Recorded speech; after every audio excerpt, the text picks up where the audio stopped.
If you've been researching a move to Southeast Tennessee, watching the videos, looking at home prices, learning all the things like our no state income tax and just the general cost of living here, there's a good chance that you've wondered the same thing that almost everybody asks me. What's it actually like living in Cleveland and Chattanooga? And that's a fair question because there's a real difference between the stuff that you can research before you move and the stuff that you only learn after you've unloaded that truck. That first kind is everywhere. The cost of living, school ratings, commute times. You can find all of that just in an afternoon. But that second kind, the things that actually shape your day once you're here, almost nobody talks about those. Not because everybody's hiding them. They're just really not what gets people to click a video. I moved to Southeast Tennessee from Maine after living in Tennessee once before and spending years trying to get back. So I've done this move as a wide-eyed newcomer and as someone who thought he already knew the place. And both times there were things that caught me totally off guard. And so today I'm going to give you a few of those. 6 things that I wish someone had told me before I moved here. None of them probably would have changed my mind, but every single one of them would have helped me land a whole lot softer. I'm Chris Roberts, your Southeast Tennessee relocation realtor, and I help people from all over the country make this very move. So if you're thinking about relocating here, make sure to grab my free relocation guide that is linked right below in the description. And if you're ready to talk through your situation, my number is going to be right here on the screen in front of you. All right, so let's get into what nobody tells you. First up is the food. I grew up in my family's restaurant, a steakhouse in Maine, so I thought that I knew a fair bit about food culture. And then I came to Tennessee on a college trip and walked through the doors of a Shoney's in the morning. Piles of bacon, French toast, scrambled eggs, and then there was this huge tray of biscuits and a big bowl of white gravy right next to it. And I guess you're just supposed to smother the biscuits in that gravy. Never in my life had I heard of such a thing. I walked down that buffet line, not really knowing what I was getting myself into, and that first bite is something that I'll never, ever forget. Now, I have to stop and explain something because my cousin in Miami asked me this exact same question last week, and I realized that people might not really know. It's the meat and 3. You'll see it on signs all over the South. It's a meat, which is your protein, and 3 sides. And it's just like Thanksgiving dinner, the whole point is the sides. You got mac and cheese, mashed potatoes, fried okra, collard or turnip greens, and a biscuit, all generally for under $10. And trust me, it's going to undo every fitness goal that you drove into this state with. And here's the part that nobody warned you about. It's not really a special occasion thing. This food is just around. I'm not even talking just about restaurants. Nearly every grocery store deli here has a hot bar where you can grab a meat and 3. Publix, Food City, Piggly Wiggly. I mean, I think even Walmart's got one too. You walk in for paper towels and you walk out with fried chicken, mac and cheese, greens, and a square cornbread. So whether it's church functions, neighborhood cookouts, or the plate lunch at the place by the hardware store, this isn't a treat that you seek out. This is a regular Tuesday. But here's the thing underneath the jokes. If you're moving from a part of the country with a totally different food culture, your relationship with food is going to shift, and it caught me off guard. It's a different rhythm of how and what you eat. Worth knowing going in, and you can totally enjoy it on purpose instead of wondering year 1 why your pants stopped fitting, because mine kind of did. And honestly, the food down here is the kind of stuff that even the humidity is going to have a hard time sweating out of you, which let's talk about that humidity. Because nobody prepared me for July. I grew up in Maine. We have summer, it's just a little bit more polite than it is down here. You sweat a little, the ocean breeze kind of cools you down. You go inside and you're fine. Tennessee in July is not really polite. I remember being under my house one summer doing a little bit of work, nothing major, and I was maybe under there for like 15 minutes. I came out and I had to go take another shower again before I could do anything else with the rest of my day. I was done.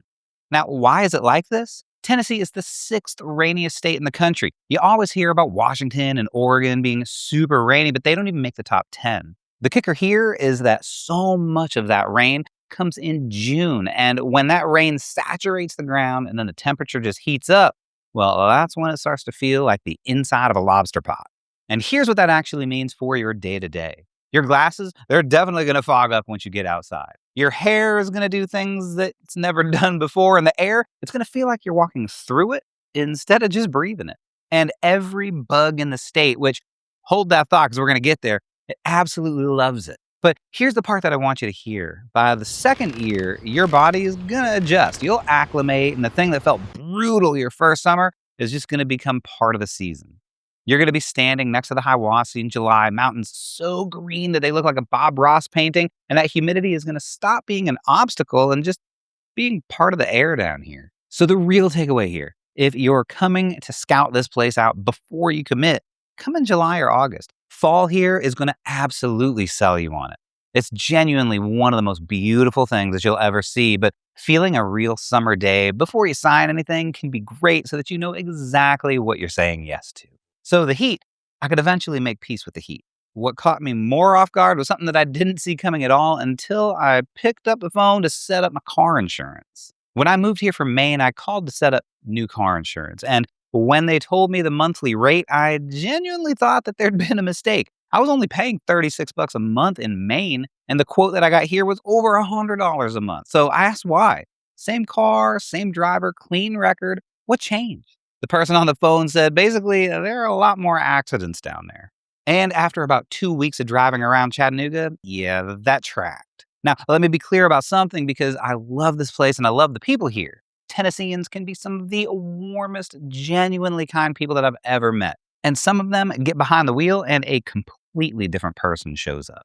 The tailgating, the speeding, the passing on roads where you've got no business passing, it's real. And the roads themselves play a part too. A lot of these rural routes are beautiful and demanding at the same time with curves, hills, blind spots, roads that were laid out back when the traffic was a fraction of what it is now.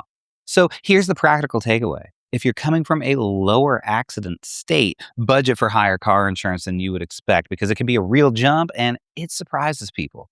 And if you're used to flat, straight, predictable highways, give yourselves a few weeks on these mountain roads before you decide that you've got them all figured out.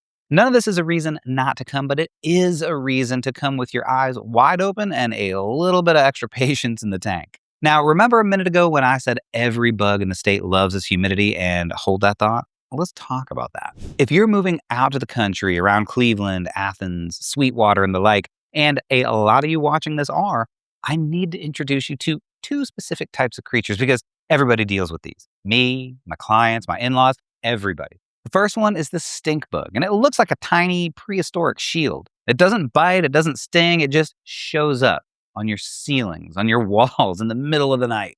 And the name is a warning. You go to pick one up to put outside, and it lets off a smell that can only be described as like a cilantro mixed with a pretty bad decision. Second one is the orange lady beetle. This one's sneakier. It looks like a friendly little ladybug, cute and harmless, but then in the late fall and winter, they swarm and they bite. Every single client who moves out to the country calls me about these within their first year. It never fails. And listen, you can manage both of these. You seal up the house. You've got ways to handle them when they show up. This is not a crisis, but it is the kind of thing that can blindside you because nobody making relocation videos ever brings this up. The bug situation when you're living in Tennessee is genuinely different from a northern suburb or a dry climate. If you're coming from somewhere that the insects were mild and manageable, just build in a little extra time to figure your system out, like window screens, sealing up the cracks, a real pest plan before you're standing in your living room at 11 at night, counting all those beetles on the ceiling. And those bugs, they don't just bother you, they've got opinions about your tomatoes too, which brings me to the one thing that humbled me more than I'd like to admit. And this one I did not see coming. A lot of people who move here, especially onto a little land, show up with real gardening experience or at least a whole lot of hope for it. And if that's you, you may find out pretty quick that what you knew somewhere else doesn't really fully translate here. That was me. I came from Maine, and in Maine, you know the rules. You've got a short season, a late spring frost, cool summers, you know what can grow well and really what can't. You learn to work inside those lines and you get good at it. Tennessee runs on a completely different logic. The growing season is way longer, which sounds like a gift until the heat and humidity start running the show. Stuff that thrived for me up north bolts almost immediately down here. When to start your seeds, when to harden them off, what even survives the summer. It's a different rule book. I actually figured I'd grow some of my own food to balance out that whole meat and three thing, and Tennessee looked at that plan and humbled me in a brand new way. And it's not just me, I hear it from clients constantly. People who had gorgeous gardens up north spending their whole first season here just relearning the basics. So if you garden, give yourself a season to learn before you judge how it's going. Your skills aren't gone. The timing and the plant list just needs to be rebuilt for this climate. And the best shortcut that I know is the county extension office. Every county's got one. They're free and they'll teach you the local rhythm faster than any amount of trial and error can. Plus, the people working there are always really nice and more than willing to give you the tips and advice to make gardening in the South a success. Now, here's the thing about everything I've told you so far: the food, the heat, the insurance, the bugs, the garden, all of that you can prepare for. You can get the bug spray, budget the insurance, learn that planning calendar. But this one's different because you can't really buy your way around it. And I want to be careful with this one because I think it's the one that gets romanticized the most, and it's exactly what could set you up for a hard landing. You've watched the videos about Southeast Tennessee, maybe even mine, and you see the fall festivals, the rivers, the mountains, the slower pace of life, and you think, that's what I want. And you're right to want that. The pace is real and it's great. But what those videos don't show you is what that pace feels like on a weekday in January when you're new here and you don't have your people yet. Like I said earlier, small towns down here are genuinely warm, but warmth isn't the same as instant belonging. Community here is something that you build. It takes showing up, being the new face for a while before you're a neighbor. And if you came from a place where you had built-in people like coworkers, old friends, family just down the street, that first stretch of quiet can feel a whole lot emptier than you might have expected. Want to learn a little bit more about how to build community when you move here? Check this video out right here. Now, I'm not telling you that to scare you off. I'm telling you because the people who have the softest landing here are the ones who knew that that was coming. And the slower pace is a feature, not a flaw. But it asks something of you. It asks you to show up before you feel settled, to wave at the neighbor before you know their name, to go to the thing, the festival, the church, the dinner, the farmer's market, even when you're tired and you don't know a soul yet. Heck, you could even wear a t-shirt that says, I just moved here, and I'm sure people would come and chat you up. That's how this place actually becomes yours. So give yourself some time before you decide whether it fits. Even if you struggle a little bit in that first 6 months, you'll look back on it and you won't be able to picture living anywhere else. All right, those are the 6 things that I genuinely wish someone had told me before I moved to Southeast Tennessee. The food that's going to wreck your diet in the best possible way. The summer that turns July into a full body event. And the drivers that explain your new insurance bill. The bugs nobody warned you about and that garden that humbles you, as well as that pace that's exactly what you hoped for, but maybe just not on day one. And not one of these would have changed my mind.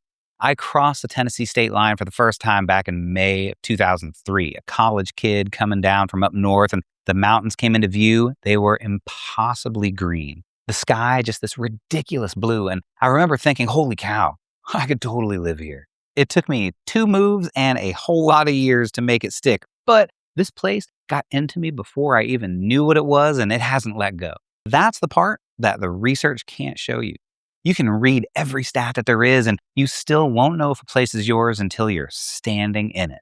So if you're trying to figure out whether moving to Southeast Tennessee is really for you, that's exactly what I do. I help people find the right town, the property, the version of this region that truly fits their life. And my number is going to be right here on the screen in front of you. And you can go ahead and click that link down below to check out my relocation guide and set up a chat with me. And if this one helped you, do me a favor and send it to someone in your life who keeps talking about making this move. I can't wait to play a part in helping you live your best life in Southeast Tennessee.